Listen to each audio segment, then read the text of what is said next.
جی ناظرین، نعت رسول مقبول صلی اللہ علیہ وآلہ وسلم آپ نے سنی. اس کے بعد بریک کے بعد اب اگلا جو سیگمنٹ ہے ہمارا چھوٹا عمل عظیم ثواب، اور پیش کر رہے ہیں ہماری سسٹر بریہ عباس. بہت شکریہ. چھوٹا عمل عظیم ثواب میں سب سے پہلے جو لاسٹ 2 ڈیز میں نے بتائے تھے اس کو ایک دفعہ پھر ریپیٹ کرتی چلوں. سجدہ شکر. سجدہ شکر امام جعفر صادق علیہ السلام سے تھا کہ جب بھی وہ کوئی کام کیا کرتے تھے، ایون 2 آدمیوں کی صلح بھی کرایا کرتے تھے تو سجدہ شکر ادا کیا کرتے تھے. ناظرین ہمیں بھی چاہیے کہ جب ہم کوئی کام کریں تو سجدہ شکر ضرور ادا کریں، کیونکہ خدا کی ذات ہے، وہ ذات ہے جو ہمیں ہر چیز سے نوازتی ہے. تو سجدہ شکر نماز کے بعد ضرور کیا کریں. دوسری دفعہ سورہ یاسین بتائی تھی میں نے. سورہ یاسین کو پڑھنے کا اتنا ثواب ہے کہ سورہ یاسین پڑھنے کے بعد سمجھے آپ کو اتنا ثواب ہے اس کا کہ 12 مرتبہ قرآن ختم کرنے کا ثواب ملے گا اور 20 حج کرنے کا ثواب ملے گا. سورہ یاسین کو پڑھنے کا 12 دفعہ قرآن ختم کرنے کا اور 20 دفعہ حج کرنے کا ثواب ہے. اور آج ہے ہمارے ساتھ سورہ واقعہ. سورہ واقعہ کی فضیلت رسول کریم صلی اللہ علیہ وآلہ وسلم ارشاد فرماتے ہیں کہ جو شخص ہر رات سورہ واقعہ پڑھتا ہے اسے کسی قسم کی پریشانی لاحق نہیں ہوتی.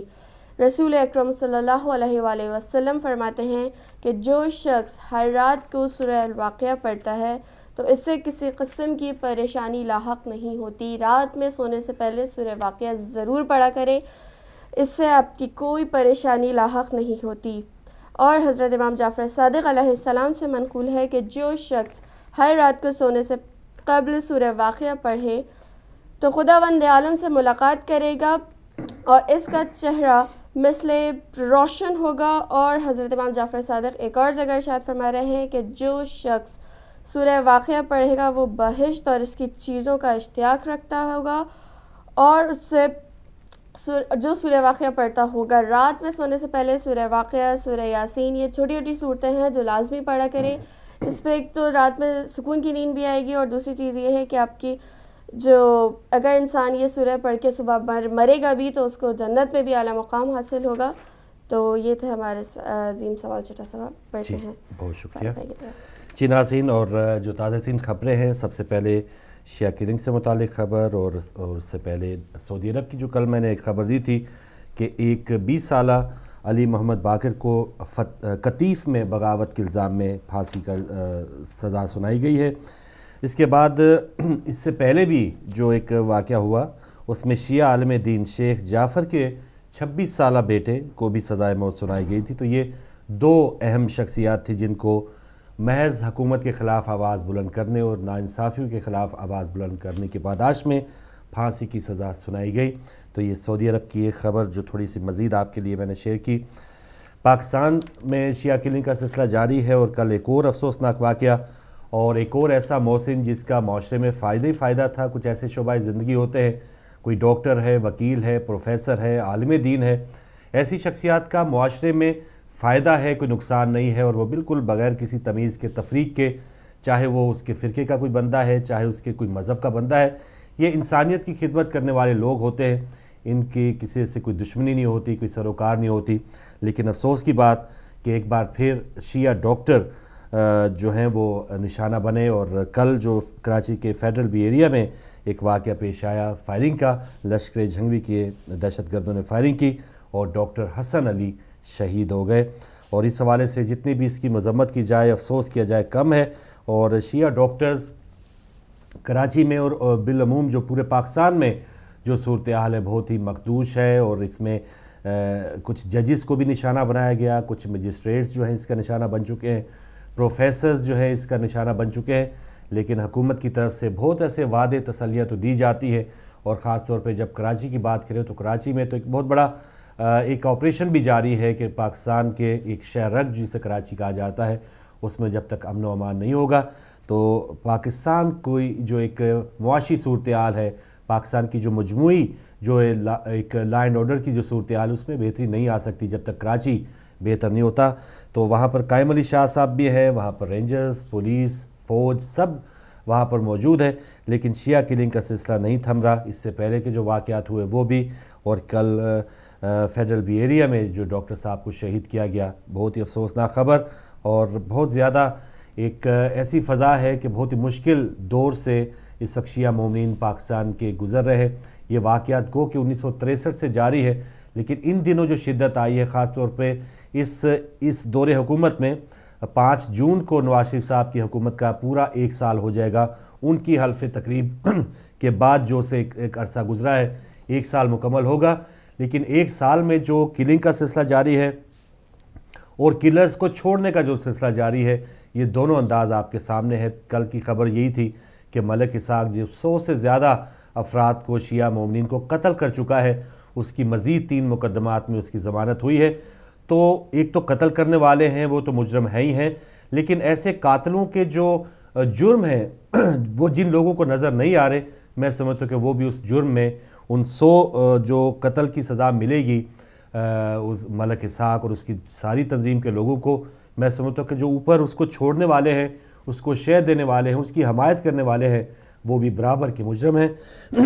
معاف کیجیے گا. اور یہ جب تک سلسلہ مجرموں کو قرار واقعی سزا کا نہیں ہوتا، ایک بار پھر یاد دلاؤں کہ علامہ ساجد نقوی صاحب کا ایک بیان تھا کہ اگر پورے مہینے میں صرف 5 ٹارگٹ کلرز کو نشانہ عبرت بنایا جائے تو پاکستان کا امن جو ہے وہ 2-4 مہینے میں بالکل امن و امان کا مسئلہ حل ہو جاتا ہے. 5 اگر ٹارگٹ کلرز ہیں، 5 جو اگر دہشت گرد ہیں، ان کو بالکل نشانہ عبرت بنا دیا جائے، لوگوں کے سامنے پھانسی دی جائے. اور ایسے دہشت گرد جو نرسریاں چھوٹے چھوٹے جو بچوں کو ورگلا کر آگے بھیجنے میں کامیاب ہوتے ہیں، تو ان کو بھی تھوڑی سی ایک یہ اگر ایک خبر ان تک پہنچے گی کہ جو ان کے بڑے ہیں یا جو ایسا کام کرنے والے ہیں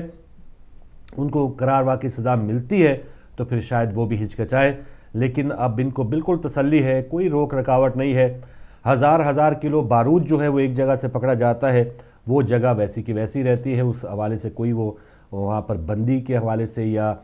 کوئی بھی ایسی کوئی لاک یا سیل کرنے کے حوالے سے کوئی ایسی بات ہم نہیں سنتے کہ وہ مدرسہ جو ہے وہ سیل کر دیا گیا. دوبارہ اسی انداز میں وہ قوم کی اور اسلام کی اس انداز سے وہ جس انداز سے وہ چاہتے ہیں وہ خدمت کرتے رہتے ہیں. اور جب تک یہ نرسریز، جب تک یہ دہشت گردوں کی جو ٹولیاں ہیں، جب تک جو بڑے بڑے دہشت گرد ہیں ان کو سزائیں نہیں ملیں گی تو پاکستان ایسے محسنین سے ہاتھ دھوتا رہے گا اور ہم بھی احتجاج ہی کرتے رہیں گے. دوسری طرف ہمارا احتجاج ہے وہ کتنا مؤثر ہونا چاہیے، اس پر ہم بار بار بحث کرتے ہی رہتے ہیں. اور ایک طرف پاکستان کی حکومت ہے، چاہے وفاقی چاہے صوبائی، ان کی اپنی ذمہ داری کیا ہے وہ بھی ان کو اگر سب کو پتہ ہے کہ جان اور مال کا تحفظ اولین ترجیح ہونی چاہیے، لیکن ہماری حکومتیں پتہ نہیں اپنے آپ کا تحفظ، اپنے مفادات کا تحفظ تو کر رہی ہیں. اپنے لیے 22-23 کروڑ کی گاڑیاں بھی منگوا لی جاتی ہیں. اپنے پروٹوکول میں کوئی بھی اس قسم کی لچک نہ نظر آئے کہ کوئی بھی دہشت گرد ان پہ حملہ کر دے اور ایون ان کی فیملی پہ بھی کوئی حملہ کر دے. اس حوالے سے تو فول پروف سیکورٹی انتظامات کیے جاتے ہیں، لیکن پاکستان کے ایسے نہتے لوگوں کی کوئی بھی حفاظت کا کوئی ذمہ اٹھانے والا نہیں ہے. اور اگر کوئی قدم اٹھاتا بھی ہے، پولیس اہلکار بھی شہید ہوتے ہیں، فوجی اہلکار بھی شہید ہوتے ہیں، ایون سیاستدان جو ہیں وہ بھی شہید ہوتے ہیں. تو بہرحال جو بھی نشانہ بننے والے ہیں اگر وہی اپنے تئیں اس قسم کا بندوبست نہیں کریں گے اور عام عوام کو بالکل نہتا چھوڑ دیں گے دہشت گردوں کے لیے، اب یہ دہشت گردوں کے اوپر ہے کہ وہ روزانہ کتنے لوگ مارتے ہیں، کہاں دھماکے کرتے ہیں. ان کو روکنے والا کوئی نہیں ہے. اگر اسلام آباد میں کوئی دھماکہ کرنا چاہے ان کے لیے کھلی آزادی ہے. وہاں کے سیکورٹی انتظامات آپ نے دیکھ لیے، ایک سڑک سے لے کے پارلیمنٹ ہاؤس تک جو دیکھ لیا، اور وہاں کی فروٹ منڈی دیکھ لیا آپ نے، اور وہاں کی کچہری آپ نے دیکھ لی. اور پورے ملک میں جو صورتحال ہے، کہیں بھی دہشت گرد چاہیں وہ حملہ کر سکتے ہیں، نقصان پہنچا سکتے ہیں. حکومت نام کی فی الحال کوئی چیز نظر نہیں آ رہی، تو اس پر جتنا بھی افسوس کیا جائے وہ کم ہے. ڈاکٹر حسن علی کراچی میں شہید ہو گئے. اور اس کی ایک اور اگلی خبر، اورکزئی ایجنسی میں بھی فائرنگ ہوئی اور اس میں مزید 3 شیعہ مومنین شہید ہوئے ہیں. تو اورکزئی ایجنسی ہے، پارا چنار ہے، اور اسی قسم کے ملحقہ جو علاقے ہیں وہاں پر بھی شیعہ کلنگ کا سلسلہ جاری ہے. سڑکیں ہی بند کر دی جاتی ہیں. اور پچھلے دنوں جب بات ہو رہی تھی پارا چنار کی ہمارے ایک ہدایت فیملی ممبر سے، تو وہ بتاتے تھے کہ پشاور یونیورسٹی انہیں جانے کے لیے پارا چنار سے پہلے افغانستان جانا پڑتا اور اس سے واپس آ کے پھر پشاور کی یونیورسٹی میں تعلیم حاصل کرنے کے لیے ان کو پہنچنا پڑتا. تو یعنی ڈائریکٹ جو راستہ تھا پارا چنار سے پشاور کا وہ بھی دہشت گردوں نے بند کر رکھا تھا. تو ایسی صورتحال ہے کہ سڑکیں جو ہیں، ہم پتہ نہیں کس آزادی کی بات کرتے ہیں،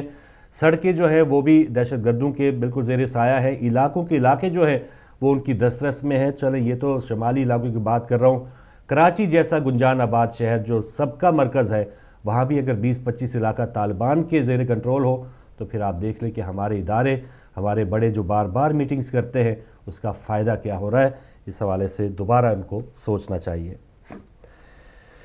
جی اگلی خبر ہے کہ نواز شریف صاحب کی قیادت میں مشترکہ مفادات کونسل کا اجلاس ہوا اور اس میں یہ فیصلہ کیا گیا کہ صوبوں کو وفاقی حکومت کی طرف سے ملنے والی امداد بجلی کی واجب الادا رقم کاٹ کر دی جائے گی۔ تو یہ اچھا فیصلہ ہے۔ صوبوں کو اپنی جو امداد دی جاتی ہے وفاق کی طرف سے وہ تو بہت اربوں میں ہوتی ہے، کروڑوں میں ہوتی ہے، لیکن جو واجب الادا رقم ہوتی ہے وفاق کی ہی، اور خاص طور پہ بجلی کا جو فقدان ہے، ایک لوڈ شیڈنگ کا سلسلہ جاری ہے، تو کوئی بھی صوبہ اپنے واجب الادا بڑے بڑے جو بل ہیں وہ نہیں ادا کرتا۔ تو یہاں پر یہ بہت اچھی بات ہے کہ اگر جو بھی صوبہ جس کے یہ امداد دی جائے گی تو پہلے اس کے یہ جو واجب الادا جو رقوم ہے وہ دیکھی جائیں گی اور وہ چیک کی جائیں گی، اور وہ کاٹ کے پھر بقیہ جو بھی بچے گا وہ ان صوبوں کو دی جائے گی۔ تو شاید اس سے اگر یہ بہتری اور شفاف انداز میں یہ کام ہو تو پھر تو اچھی بات ہے، اور یہ لوڈ شیڈنگ کا مسئلہ اگر حل کرنے کے لیے یہ بات ہو تو پھر اچھی بات ہے، ورنہ اگر یہ کاٹا چھاٹی کرنے کے بعد اس کا جو مقصد ہے وہ اپنی جیبیں بھرنا ہے تو پھر ظاہر ہے وہ اس حوالے سے اس کا جتنا بھی نقصان ہی ہونا ہے اس کا کوئی فائدہ نہیں ہونا۔ تو اگر یہ صحیح اور سچی نیت کے ساتھ یہ قدم اٹھایا جائے گا، صوبوں نے اس پر آمین کہا ہے، لبیک کہا ہے کہ ٹھیک ہے جو ہمارے واجب الادا بلز ہیں وہ آپ کاٹ کے ہمیں آگے جو بھی رقم بنتی ہے وہ دیں، تو چاروں صوبوں کے وزرائے اعلیٰ بھی وہاں پہ موجود تھے، وزیر اعظم بھی تھے، تو یہ پوری ایک یکجہتی کے ساتھ اور بالکل ساروں کا جو موقف سننے کے بعد یہ اعلان ہوا ہے، تو ایک اچھی بات ہے جو حکومت اور وزرائے اعلیٰ نے مل کے یہ فیصلہ کیا ہے۔ امریکی وزیر خارجہ جان کیری کا نواز شریف کو فون اور باہمی امور پر بات چیت بھی ہوئی، دورہ انڈیا کے حوالے سے بھی بات چیت ہوئی۔ امریکی وزیر خارجہ اور خاص طور پہ امریکہ جو ہے وہ اس خطے میں کوئی یہ نہیں چاہتا کہ وہ بالکل ہی جو یہاں کے ممالک ہیں وہ اپنے فیصلے اپنے آپ ہی کرنے لگ پڑیں۔ افغانستان سے ان کی فوج ضرور واپس جا رہی ہے، لیکن کیا حاصل کر کے یا کیا یہاں کی عوام کو دے کے جا رہی ہے؟ عراق میں وہ 90s سے وہاں پہ موجود تھے، لیکن عراق کا امن و امان کتنا ہے؟ روزانہ وہاں بھی دھماکے ہوتے ہیں، شہادتیں ہوتی ہیں، اور افغانستان میں کتنا امن و امان جو ہے وہ امریکہ کے فوج یا نیٹو افواج جو ہے وہ دے کے جا رہی ہیں۔ تو یہ سوچنے کا مقام ہے کہ جو کہہ کے آئے تھے کہ ہم امن و امان اور افغانستان کی عوام کے لیے آئے ہیں، تو عوام کا اس میں کتنا بھلا کر کے وہ جا رہے ہیں۔ تو یہ شاید اوباما صاحب ایک کریڈٹ یہی لیتے ہیں کہ انہوں نے اسامہ بن لادن کو قتل کر دیا، تو اگر وہی ان کا مقصد تھا اور جنہوں نے انہی کو بنایا تھا، اسامہ بن لادن کوئی پاکستان کی یا کسی مسلم ممالک کی پیداوار نہیں تھے، یہ امریکہ ہی کی پیداوار تھے، انہی نے ان کو پالا پوسا اور بعد میں ان کو قتل کیا، تو یہ کوئی ان کی بڑی اچیومنٹ نہیں تھی۔ اگر ایک کوئی گنڈا پال کے کوئی چودھری کوئی وڈیرا اس کو پوری عوام کے لیے ایک درد سر بنا کے چھوڑ دیتا ہے اور پھر وہ بعد میں چودھری جو ہے یا وڈیرا 10-20 سال کے بعد اس کو مروا دیتا ہے، تو یہ اسی چودھری کی ایک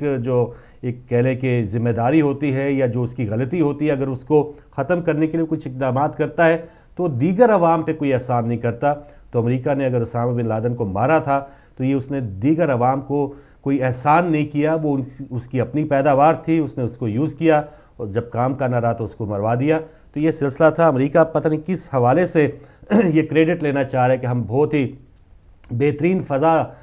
قائم کر کے افغانستان میں سے جا رہے ہیں، یا عراق کی صورتحال آپ کے سامنے ہے، تو یہ ان کی خام خیالی۔ بہرحال جان کیری صاحب کا فون تھا نواز شریف صاحب کو کہ کیا حال چال ہے، آپ نے انڈیا کا دورہ کیا، اس حوالے سے دو رس جو نتائج ہیں وہ دیکھتے ہیں کہ بعد میں برآمد ہوں گے۔ انڈیا کی بات ہوئی تو مودی صاحب نے نواز شریف صاحب کی والدہ کے لیے ایک تحفے تحائف کا سلسلہ شروع کیا اور شال کا تحفہ دیا، جس پر نواز شریف صاحب نے ان کا شکریہ ادا کیا ہے۔ اور والدہ کا ذکر ہوا، نواز شریف صاحب نے مودی صاحب کی والدہ کا ذکر کیا کہ جب وہ وزیر اعظم نامزد ہوئے تو مٹھائی کھلانے کی روداد ہوئی، تو کچھ ہلکی پھلکی جو باتیں ہوئی ہیں وزیر اعظم کے دوران وہ بھی شیئر کی گئی، اور اس کو متاثر ہو کے مودی صاحب نے کہ ٹھیک ہے نواز شریف صاحب کو بھی اپنی ماں یا والدہ سے بہت محبت ہے، تو انہوں نے بھی خیر سگالی کے طور پہ ان کی والدہ کے لیے شال کا تحفہ بھیجا ہے۔ تو اچھی بات ہے۔ یہ دونوں وزرائے اعظم اور پاکستان کے وزرائے اعظم یا پاکستان کی خارجہ پالیسی، ایک حوالے سے یہ بھی نکتہ چینی ہوتی ہے ہمارے وزیر اعظم خاص طور پہ اس وقت کے کہ وہ ذاتی دوستیاں سمجھ کے کہ اگر مودی صاحب نے ان کو یہ شال کا تحفہ بھیج دیا یا مودی صاحب نے ان کو براہ راست جو ہے وہ دعوت دی، یا اٹل بہاری واجپئی سے ان کے تعلقات بہت اچھے تھے،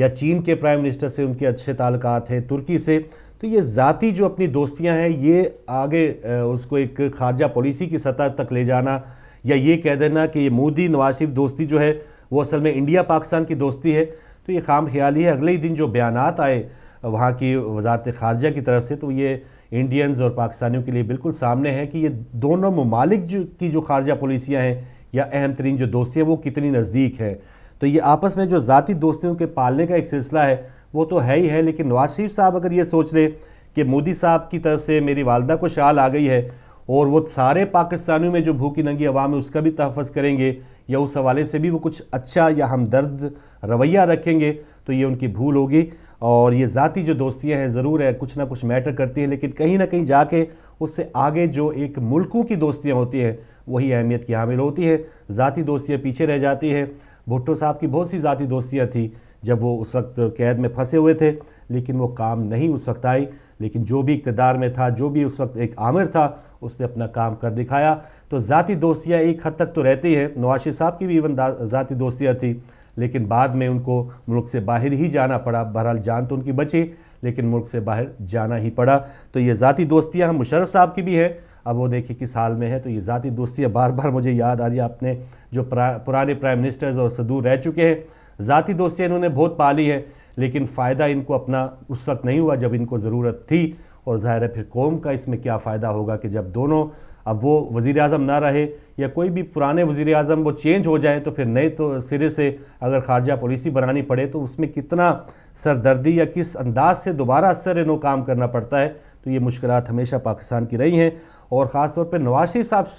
صاحب یہ شاید یہ سمجھتے ہیں کہ ان کی ذاتی دوستیوں کا پاکستان سے کو ضرور فائدہ ہوگا۔ ذاتی دوستیوں کا مقروض بنانے میں پاکستان کو یہ ہوا کہ سعودی عرب سے بہت زیادہ قرضے کی رقم آئی ہے، لیکن پاکستانی عوام کے اس حوالے سے کوئی فائدہ نہیں ہوا۔ تو یہ ذاتی دوستیوں سے متعلق کچھ بات تھی۔ جی کچھ دوستیاں یہ تو ہو گئی جو انڈیا پاکستان کے صدور کی تھی، وزیر اعظم کی، کچھ دوستیاں بن رہی ہیں، نئے گرینڈ اپوزیشن الائنس کی بات ہو رہی ہے، اور لندن جو ایک ایسی سرزمین ہے یا ایک ایسا علاقہ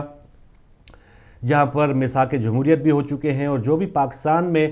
اہم ترین کردار ادا کرنا ہوتا ہے اس کا سب سے پہلی جو داغ بیل ہے وہ لندن میں ہی بنائی جاتی ہے، ٹیبل ٹاک کی جاتی ہے۔ تو بتایا جاتا ہے گرینڈ اپوزیشن الائنس کی تیاریاں ہو رہی ہیں، طاہر القادری صاحب، عمران خان صاحب، چودھری شجاعت اور چودھری پرویز الہی لندن پہنچ گئے ہیں، اور اب ان کے درمیان میٹنگ ہے، اور دیکھتے ہیں کہ جولائی میں جیسے طاہر القادری صاحب کا کہنا تھا کہ وہ پاکستان جائیں گے، ہو سکتا ہے اس سے پہلے چلے جائیں۔ عمران خان جو دھاندلی کے حوالے سے جو جلسے جلوس شروع کر رکھے ہیں، 7 جون کو انہوں نے سیالکوٹ میں بھی جلسہ کرنا ہے، تو کیا وہ مڈ ٹرم الیکشن کی طرف جائیں گے یا محض یہی کہتے رہیں گے 4 حلقوں میں دھاندلی ہوئی ہے؟ کل کے جو ضمنی انتخابات پنڈی بھٹیا میں ہوئے، ایون اس کی بھی فوٹیج آپ نے دیکھی ہوگی کہ ہمارے الیکشن کمیشن نے کوئی سبق نہیں سیکھا، یا جو بھی انتظامات کرانے والے ہیں انہوں نے کوئی سبق نہیں سیکھا، وہ اسی انداز میں بیلٹ پیپر جو ہے وہ بچوں کے ہاتھوں میں ہے، مہریں جو ہے وہ عام لوگوں کے ہاتھوں میں جن کے ساتھ وہ ووٹ یا ایک تقدیر کا فیصلہ کرنے والے تھے۔ تو یہ سسٹم جو ہے جب تک ہمارا ٹھیک نہیں ہوگا ہم ویسے کے ویسے ہی رہیں گے۔ جمہوری ادارے سے ہمیں کوئی جو توقعات اسی وقت وابستہ یا اسی وقت ہم اس کے پھل حاصل کر سکتے ہیں جب اس کی جو ایک بننے کا ایک عمل ہے وہ بالکل صاف اور شفاف ہو۔ تو جہاں پر اتنا زیادہ گند ہو یا اتنا زیادہ ہیر پھیر ہو جس کی آگے پھر چل کے ہم امارت اور پھر ثمرات کی بات کرتے ہیں، تو پھر یہاں پر اس کا فائدہ کوئی نہیں ہے۔ فائدہ اسی وقت ہوگا کہ جب کوئی عام پرائم منسٹر یا عام جو کوئی انسان ہے وہ بھی اپنا الیکشن کھڑا ہونے میں کامیاب ہو، اور شفاف انداز میں اگر وہ کامیاب ہوتا ہوا نظر آ رہا ہو تو کوئی طاقت اسے روکنے والی نہ ہو۔ جو عوام جہاں پر کوئی ووٹ ڈالے وہ شام کو اسی کے بکسے میں سے نکلے، اسی کے صندوقچی سے نکلے، یہ نہ ہو کہ ووٹ کہیں اور ڈال رہا ہے اور گتھلیاں کہیں اور سے برآمد ہو رہی ہے۔ تو یہ سلسلہ بند ہونا چاہیے۔ پنڈی بھٹیا میں جو کل کے ضمنی انتخابات تھے، کوئی اچھی مثال سامنے نہیں آتی کہ الیکشن کمیشن نے کچھ سبق سیکھا ہے ان 11 مئی کے الیکشن کے بعد۔ لیجئے جو گرینڈ اپوزیشن الائنس بنے گا اس کی کیا اب آگے صورتحال ہوگی؟ گرمی تو بہت زیادہ ہوگی، جون، جولائی، اگست یہ بہت زیادہ گرمی کے مہینے ہیں، تو کیا ان مہینوں میں وہ عوام کو باہر لانے میں کامیاب ہوں گے؟ وہ کنٹینر جو اس وقت طاہر القادری صاحب کی یاد ہے کافی ہیٹ اس میں تھی کیونکہ سردیوں کا مہینہ تھا، اور اس وقت جب اسلام آباد میں وہ گئے تو اب کیا اگر وہ جلسے جلوس کریں گے تو ایئر کنڈیشن جو ہیں وہ کنٹینر میں بیٹھ کے یہ سارا کچھ کریں گے، یا وہ عوام کے ساتھ بھی پسینہ بہائیں گے؟ تو یہ جو لیڈرز اس وقت لندن میں مل رہے ہیں ایون عمران خان صاحب اور پھر چودھری شجاعت اور چودھری پرویز الہی جسے کہا جاتا ہے کہ سیاستدان کبھی مرتا نہیں ہے، وہ کبھی نہ کبھی اس کو جب بھی کوئی موقع ملے تو وہ اکٹھے یا وہ دوبارہ نمودار ہو کے ایک اہمیت کی حامل شخصیت بن سکتے ہیں۔ تو چودھری شجاعت یا چودھری برادران ایون جو نظر آ رہے تھے کہ وہ اسمبلیوں سے فارغ ہو گئے، مشرف صاحب کے جاتے ہی کاف لیگ فارغ ہو گئی، لیکن دوبارہ کاف لیگ جو ہے وہ اس انداز میں کچھ اپنے آپ میں وہ دم خم پیدا کرنے کی کوشش کر رہی ہے۔ دیکھتے ہیں کہ اس گرینڈ اپوزیشن الائنس میں وہ کیا کردار ادا کرے گی، آنے والا وقت بتائے گا۔ انڈیا کی کچھ خبریں ہیں۔ بیجاپور کرناٹک میں فرقہ وارانہ فسادات کرنے پر سابق بی جے پی وزیر باسن گوڑا پاٹل کو گرفتار کر لیا گیا، اور 26 مئی کو وجے جلوس میں انہوں نے مسلمانوں کو نشانہ بنایا تھا۔ تو بی جے پی کی قیادت ٹھیک ہے کچھ اچھے جیسچر دے رہی ہے، لیکن جو نیچے کے لوگ ہیں، جو ذیلی سطحوں کے لوگ ہیں، وہ تو اسی انداز میں جو ان کے اندر زہر بویا گیا تھا یا ڈالا گیا تھا، وہ تو اس کی دوبارہ اس کی تشہیر کریں گے، یا اس کو کس انداز میں بڑی قیادت نکالنے میں کامیاب ہوگی بہت مشکل لگتا ہے۔ وجے جلوس کے نام پہ مسلمانوں کے خلاف زہر آلود جو ہے وہ رویہ اپنانا، ان کی جو املاک ہے اس کا نقصان پہنچانا، تو بہرحال ایک بی جے پی کے سابق وزیر کو گرفتار کیا گیا ہے۔ اچھی بات ہوگی کہ اس کو واقعی سزا بھی دی جائے، اور مسلمانوں کو تھوڑا سا یہ احساس دلایا جائے کہ ٹھیک ہے اب جو پہلی الیکشن سے پہلے جو ہوا سو ہوا، اب ہم آپ کے ساتھ ہیں، آپ کو کوئی فکر کی بات نہیں ہے۔ اتر پردیش مظفر نگر میں ہندو مسلم فسادات میں سب کچھ گنوانے والے عادل احمد کی سرکاری دفتر کے سامنے خود کو آگ لگانے کی کوشش۔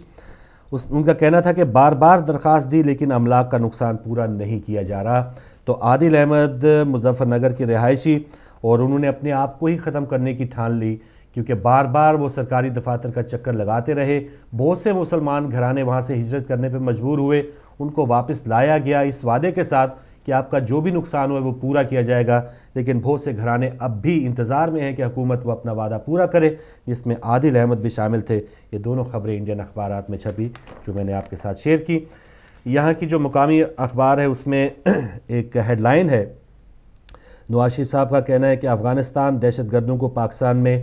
داخل ہونے سے روکے، اور سرحد پار سے دہشت گرد آ کر یہاں کارروائیاں کرتے ہیں، اور کچھ اسی قسم کا رویہ یا سٹانس جو ہے وہ حامد کرزئی صاحب کا ہے کہ وہ پاکستان سے ہی امید رکھتے ہیں کہ پاکستان جو ہے وہ افغانستان میں اس قسم کے دہشت گردوں کو آنے سے روکے۔ تو یہ ایک عجیب، دونوں جو مسلم برادرانہ تعلقات کے حامل ممالک ہیں، ان دونوں کے جو اوپر کے لوگ ہیں ان کی یہ سوچ دیکھ لیں کہ اب اعتبار کی فضا جو ہے وہ بالکل ختم ہوتی جا رہی ہے۔ اوورسیز پاکستانیوں کو پنجاب میں رعایتی نرخ پر طبی سہولتوں کے لیے ایک معاہدہ کیا گیا۔ بنوں اور وزیرستان میں دھماکے، 7 اہلکار شہید ہو گئے، اس کی خبر میں نے کل آپ کو دی تھی۔ پاکستان آرمی چیف سے برطانوی ہائی کمشنر کی ملاقات ہوئی، اور لاہور پسند کی شادی پر خاتون کا قتل، وزیر اعظم کا نوٹس، اور ایون تصدق حسین جیلانی جو وہ بھی ایک سپریم کورٹ کے چیف جسٹس ہیں، انہوں نے بھی ایون سوموٹو ایکشن لے لیا ہے۔ حالانکہ وہ اس قسم کے سوموٹو ایکشن جو پچھلے دور اقتدار کہہ لیں یا جو ان کا وقت تھا افتخار چودھری صاحب کا، انہوں نے 86 کے قریب سوموٹو ایکشن لیے، لیکن کوئی اس کا فائدہ نہیں ہوا۔ لیکن اس وقت کے جو چیف جسٹس ہیں، لاہور میں جو پسند کی شادی کرنے والی خاتون کو بے دردی سے قتل کیا گیا، وزیر اعظم نے بھی نوٹس لیا ہے اور سوموٹو ایکشن لے لیا گیا ہے سپریم کورٹ کی طرف سے۔ ان لوگوں نے بعد میں نوٹس لیا ہے، امریکہ نے پہلے نوٹس لیا تھا، بی بی سی میں کل کی خبر پہلے آ گئی تھی۔ تو جب یہ کسی قسم کا گورے خبر لے تو ہمارے حکمران بھی جاگ پڑتے ہیں، ہمارے ادارے بھی جاگتے ہیں، ہاں جی ناانصافی ہوئی تھی۔ ہونا تو یہ چاہیے تھا کہ وہ پولیس والوں کو پہلے ہی اس قسم کے آرڈرز ہوتے کہ جب بھی کوئی آپ کے سامنے کوئی قتل ہو رہا ہو تو آپ تماشائی بن کے کھڑے نہ رہے۔ یہ شہباز شریف صاحب کو پہلے ہی آئی جی صاحب کو، اور آئی جی صاحب کا یہ فرض تھا کہ پولیس اہلکاروں کو یہ باور کرا دیا جائے کہ بھائی یہ ڈیوٹی آپ کی یہ ہے کہ آپ ظلم ہوتا روکیں گے، آپ تماشائی نہ بنتے رہے یا کھڑے ہو کے تماشا نہ دیکھتے رہے، اور بعد میں اب یہ سوموٹو ایکشن لے لیں، بعد میں سارا کچھ لے لیں، پوری عدلیہ وہاں پہ حاضر ہو جائے لاہور کی اس سڑک کے اوپر، وہ نقصان واپس نہیں آ سکتا۔ اور وہ جو بے حرمتی کی گئی اس خاتون کی، اور جو ایک عکس یا ایک نقش جو ہے وہ پورا پاکستان کا امیج جو خراب ہوا پوری دنیا میں، وہ واپس نہیں آ سکتا۔ تو یہ سوموٹو ایکشن لینا، نوٹس لینا، اور شہباز شریف کا اس انداز میں 6-7 پولیس اہلکاروں کو معطل کر دینا، یہ ہیرا پھیریاں، یہ ساری ڈرامے بازیاں جو ہیں وہ کوئی بندہ جب چلا جائے اس کے بعد کرنے کا کوئی فائدہ نہیں ہے۔ کوئی اپنا آپ کا کوئی قتل ہوتا تو پھر بعد میں ہم بھی سوموٹو ایکشن لیتے، ہم بھی کوئی ایکشن لیتے، ہم بھی کوئی دھرنا دیتے، تو پھر وہ آپ کو اس حوالے سے پتہ چلتا کہ یہ جو بعد کے کام ہے یہ اس وقت کے کرنے کے نہیں ہوتے. کاش یہ کام، یہ اقدامات، یہ ہوش و حواس جو ہے وہ پہلے پولیس دکھاتی، پہلے عدلیہ دکھاتی، تب یہ جو قیمتی جان جو گئی ہے وہ نہ جاتی، تو اس حوالے سے وہ فائدہ ہوتا. بہرحال باہر والوں کو جب یہ پتہ چلتا ہے، BBC یہ خبر دیتی ہے، CNN خبر دیتی ہے، جو سپوکس مین ہے وزارت خارجہ امریکہ کی، وہ جب یہ اس پر بات کرتے ہیں تو ہمارے نواز شریف بھی جاگ اٹھتے ہیں، تصدق حسین جیلانی بھی جاگ اٹھتے ہیں، سب ادارے جاگ اٹھتے ہیں، کسی بھی حوالے سے وہ سموٹو ایکشن لے لیتے ہیں، لیکن اس سے پہلے کوئی اقدامات اس حوالے سے وہ نہیں کرتے. جی یہ کچھ خبریں تھیں، آگے بڑھیں گے اور جو ہمارا اگلا سیگمنٹ ہوتا ہے وہ ہوتا ہے فائدے کی بات، اور دیکھتے ہیں آج فائدے کی بات میں کیا ہے. بالکل، فائدے کی بات میں آج ہمارے پاس چھوٹی چھوٹی ٹپس ہیں. جیسے کہ کل میں نے بتایا تھا، ادرک لہسن کی اسمیل جب ہاتھوں میں آ جاتی ہے تو ایک تو وہ بہت اریٹیٹنگ اسمیل ہوتی ہے، بہت زیادہ، اور وہ کافی دیر تک رہتی ہے. آپ جتنے بھی ہینڈ واش کر لیں سوپ سے، ہینڈ واش سے، وہ نہیں جاتی، کافی دیر تک رہتی ہے. تو اس کے لیے جب ادرک لہسن کی اسمیل آئے تو اس میں آپ ٹوتھ پیسٹ لگا لیں اپنی فنگرز میں، جو پورا اچھی طریقے سے اس کو ملنے سے، کریم ملتے ہیں اس طرح پورا ٹوتھ پیسٹ اچھی طریقے سے مل لیں، تقریباً 10 to 15 منٹس تک کریم کی طرح. اس کے بعد اس کو جو ہے وہ سوپ سے ہینڈ واش کریں تو وہ اسمیل چلی جاتی ہے. دوسرا بتایا تھا کہ جب کھانا جل جاتا ہے، اکثر ہوتا ہے نیچے سے تھوڑی سی تہ لگ جاتی ہے تو اس میں اسمیل آ جاتی ہے، پورے کھانے سے ہی اسمیل آ رہی ہوتی ہے، تو اس میں حسب ضرورت ملک ڈال دیں، جتنی ضرورت ہو اس میں تھوڑا سا ملک ڈال دیں، تو یہ ہے کہ اس میں جلنے کی جو اسمیل ہے وہ بھی چلی آتی ہے، اور جو نیچے تہ لگتی ہے، جو لیئر لگتی ہے، وہ بھی ایزیلی نکل جاتی ہے. اور آج ایک اور ٹپ ہے میرے ساتھ کہ منہ سے اکثر اسمیل آتی ہے، نزلہ ہوتا ہے یا ویسے جو نارملی منہ سے اسمیل آتی ہے، اس کے لیے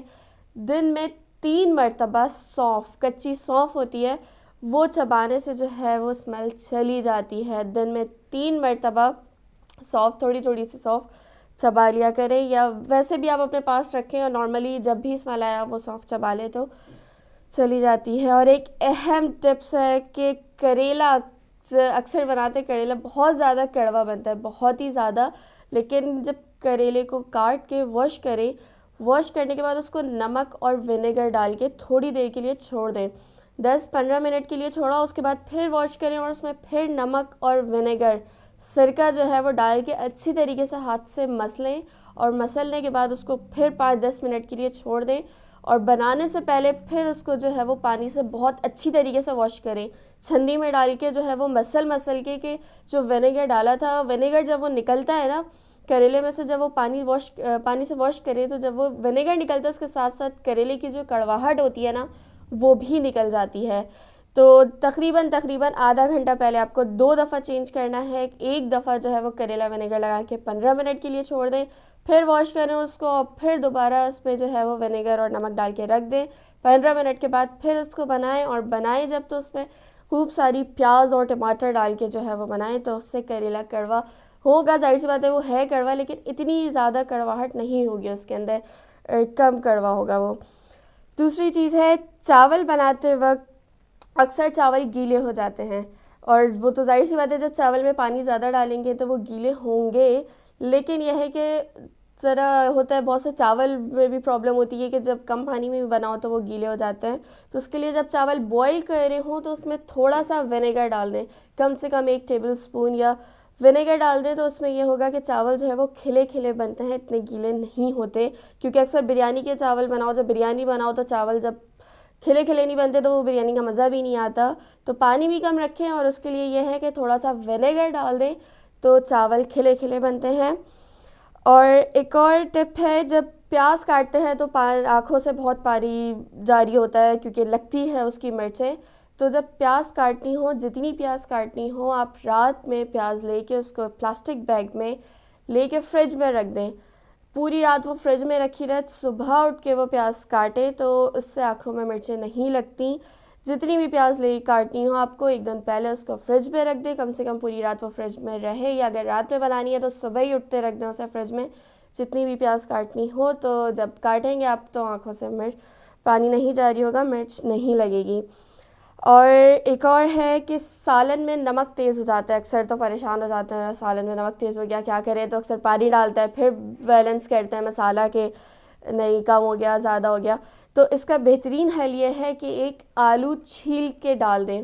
سالن کے اندر، ایک آلو چھیل کے ڈال دیں، تو یہ ہوگا کہ جو نمک ہوتا ہے نا، ایکسٹرا نمک، وہ آلو اپنے اندر جذب کر لیتا ہے. جب وہ اپنے اندر جبس کر لیتا ہے تو اس میں نمک کی جو تیزی ہے وہ کم ہو جاتی ہے، تو پریشانی بھی دور ہو جاتی ہے. ورنہ اکثر یہ ہوتا ہے کہ سالن میں نمک تیز ہو گیا، اس میں پانی ڈالے چلے آ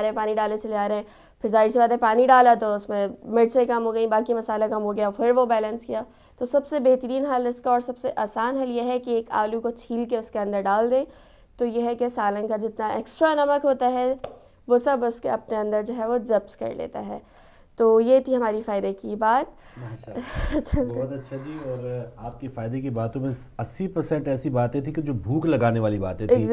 یا وہ کھانے پینے کی باتیں تھیں. لیکن ناظرین جو اب اگلا حصہ ہے وہ ظاہر ہے ابھی اتنی جلدی سارا بریانی نہیں بن سکتی، کریلے نہیں بن سکتے، تو بہرحال خالی پیٹ ہی آپ کو دیکھنا پڑے گا. لیکن ایک تصویر ہے بریک پر جانے سے پہلے، اگر بھائی کے پاس وہ کیوں ہے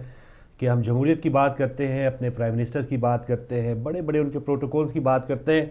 تو یہ ایک یہاں جو برطانوی وزیر اعظم ہے ڈیوڈ کیمرون سفر کر رہے ہیں ٹرین میں، اور ان کو سیٹ نہیں ملی تو وہ سائیڈ میں کھڑے ہو کے اخبار پڑھ رہے ہیں، اور ساتھ والے لوگ جو ہیں ان کو کوئی مسئلہ نہیں کہ پرائم منسٹر ہوئے گا کار ہوئے گا، وزیر اعظم ہوئے گا کار ہوئے گا، وہ آرام سے اپنا سفر کر رہے ہیں. اور وزیر اعظم کو بھی یہ نہیں کہ بھائی اب میں آ گیا ہوں تو ساری بوگی خالی کر دو، ترتھلی پہ جائے، وہ والی بات نہیں ہے. تو یہ جمہوریت کی کچھ مثالیں ہیں. یہ سارے ہمارے بڑوں کو جو نواز شریف صاحب وہاں پہ جا کے حکمرانی کرتے ہیں، 100 گاڑیوں کا طائفہ ہوتا ہے، پورا ان کا پروٹوکول ہوتا ہے، تو ان کو بھی یہ ساری چیزیں پتہ ہے، یہ دیکھتے ہیں. یہاں پر پڑے ہوئے ہیں، سارا کچھ ان کے بال بچے ادھر ہی جوان ہوتے ہیں، ملک سے بھاگ کے ملک سے علاج کروانے کے لیے یہاں پر آتے ہیں. سارا ان کو اصل جمہوریت کے رکھ رکھاؤ کا پتہ ہے. لیکن وہاں پر جا کے یہ نام تو جمہوریت کا لیتے ہیں، لیکن کام جو ہے وہ ایک آمرانہ اور ایک بادشاہتی نظام جو ہے وہی لانا چاہتے ہیں کہ اپنا ایک بندوبست کیا جائے، پھر اپنے بچوں کا، پھر اس کے بچوں کا. تو یہ 7 نسلوں تک اپنا جو ایک اقتدار کا ایک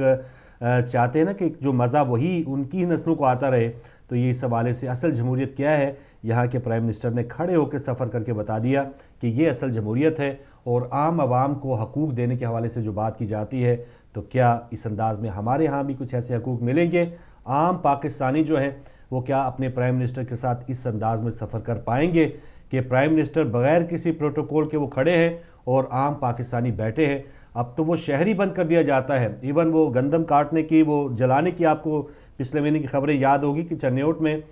بلکہ چنیوٹ یا ایبٹ آباد مجھے اب ذہن میں نہیں آ رہا، صدر ممنون حسین صاحب نے جانا تھا تو ہیلی پیڈ اتارنے کے لیے، بنانے کے لیے، وہ پورے 3-4 ایکڑ کی گندم کی جو زمین تھی، وہ جو فصل تیار تھی، وہی جلا کے راکھ کر دی گئی. تو یہ جو سلسلہ ہمارے ہاں جو جمہوریت دور ہے اور ہمارے ہاں جو جمہوریت جس انداز میں پل رہی ہے، اس حوالے سے یہ جو فرق ہے کاش ہمارے حکمرانوں کو بھی پتہ چل جائے. تو یہ آج کی تصویر تھی جو بالکل واضح پیغام دے رہی تھی، بول بھی رہی تھی. آگے جو ہمارا سیگمنٹ ہے ٹاپک کا، وہ ویک ریویو ہے. ہم نے بہت سے ایشوز چھوڑے اور انڈیا پاکستان تعلقات کے حوالے سے بات کی، اور سفر کربلا سے متعلق بات کی، عورت کی زندگی سے متعلق بات کی. آپ بھی کچھ کہنا چاہیں تو ضرور آئیے گا اس چھوٹی سی بریک کے بعد.